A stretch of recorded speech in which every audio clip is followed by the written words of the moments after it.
Good evening. Assalamu alaikum wa rahmatullahi wa barakatuh. Welcome back to Hilaal Live. My name is Firas Patel. I would like to thank you, the viewer, for staying with us. I also like to thank my colleague Luqman Shadrack for taking you through that first part of the show.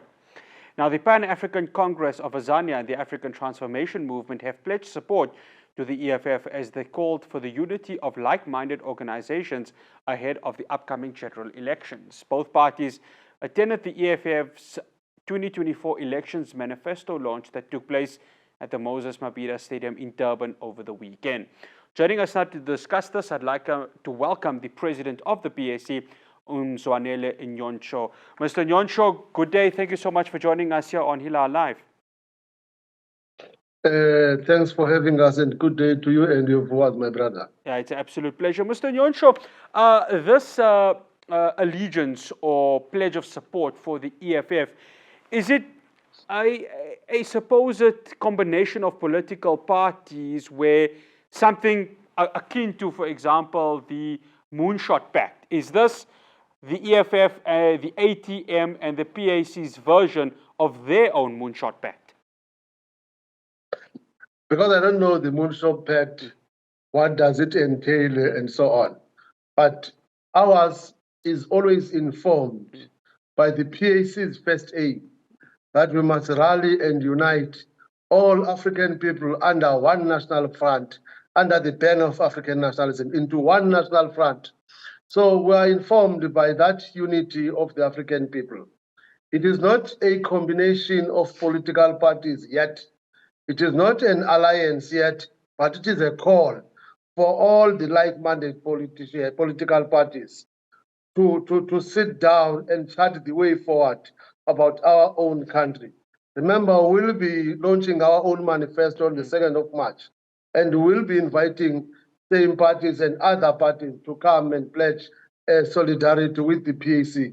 But I think the real coalition or cooperation or working together, or however you call it, will be seriously considered beyond elections. But there's a need for all African parties, for all leftist parties, for all those who represent the have-nots, for all those who represent the downtrodden, the exploited, and the dispossessed African people to sit down and chart the way forward. Mr. Nyhontso, looking at what obviously Julius Malema had said on Saturday, it's very similar to, of course, the EFF's 7 cardinal pillars. Now, I know that the PAC and the EFF share very similar characteristics in their take on their own parties, of course, one being the late Steve Biko. Is the late Steve Biko really the connection between your party, the PAC, the EFF, and the ATM? Not only Steve Biko, we believe that the late or our heroes, our martyrs, your Robert Sobukwe, your Steve Biko, and many others, your Imam Ahmad Kasim, all of them should be a link towards the unity of African people. They should inspire us. We must emulate them. They must give us direction. They should guide us as we take this job of trying to liberate African people from the shackles of apartheid and now the neo-colonial state. Mr. Nyhontso, I want to talk about the land question, of course, and this is something Julius Malema addressed quite fervently over the weekend. Do you believe that, obviously, you have a seat in Parliament and there has been a push for land expropriation without compensation? Do you believe that there's still a hunger and a necessity, especially from the majority of the National Assembly, to have this motion pushed through? Do you believe that it will happen sooner rather than later? No, I don't believe. I don't believe that they can push it. I don't believe that there's a hunger to push it from the majority of them. But I believe that there's a space for us who are genuine in liberating our people, who are genuine in making this call that the land must be restored to its rightful owners. The land must be repossessed. Remember, why dispossessed nation. There is that hunger amongst ourselves, but the real program must be amongst us who believe that our land was stolen, our land is still in the hands of our oppressors, that we must push and have many members in the next coming elections so that we have majority. We amend the constitution, we repossess the land, we restore the land to its rightful owners, the African people. Mr. Nyhontso, I want to speak about the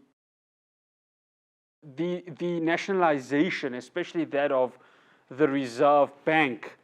Do you believe it would happen also, given that the shareholding of the Reserve Bank still belongs in the hands of very few, and they may look at it as something where they will want to keep it private for as long as they can?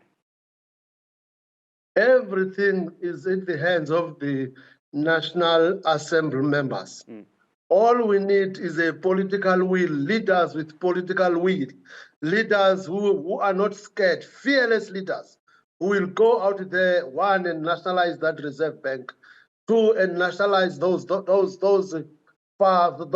mines, those farms, everything. Remember, everything that we're talking about when we're talking about land, we mean that Reserve Bank, we mean the mines, we mean the mineral resources, we mean the sea, we mean what is beneath the sea, we mean the space of Africa, we mean that is the land. So once we have leaders with a political will to liberate our people, fearless leaders, not puppets of America and Europe that are in charge today in this country.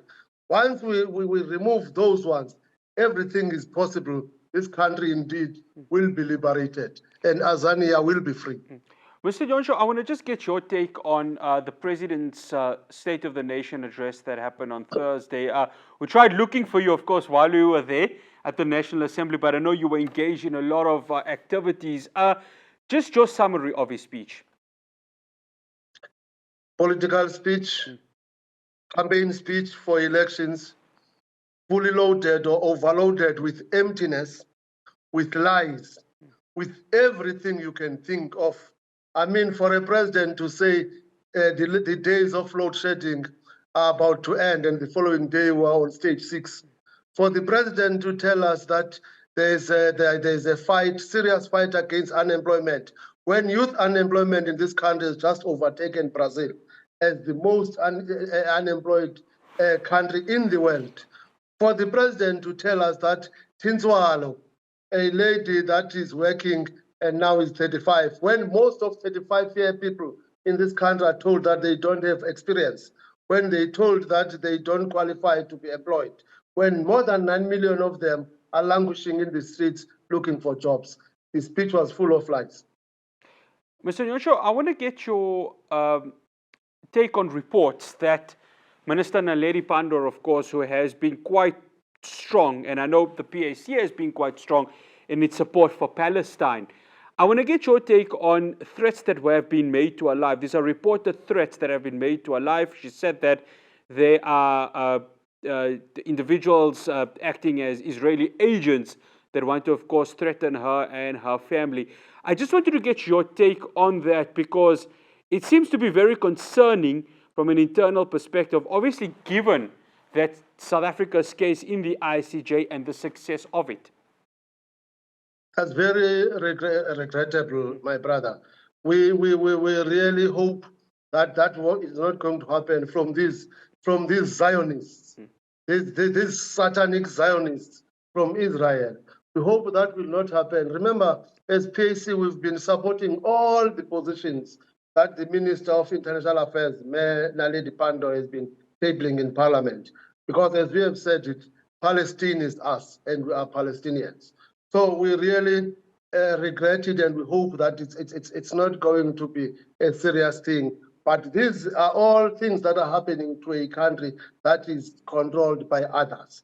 Because the influence of Zionists in this country is more than the word. The ruling party is allowing them to do as they wish in South Africa. For them, they come in and out of this country, but we can't go to Palestine. They block us. When we're not even going to Israel, we're going to Palestine. Anyway, there's no country called Israel in the world. It's only Palestine. Mr. Nyhontso, thank you so much for joining us here on Hilaal Live. Much appreciated. Thank you very much, my brother. That's Mzwanele Nyhontso, the president of the Pan-African Congress of Azania. After the break, I'll have your latest in news, finance, and sports. Do stay tuned.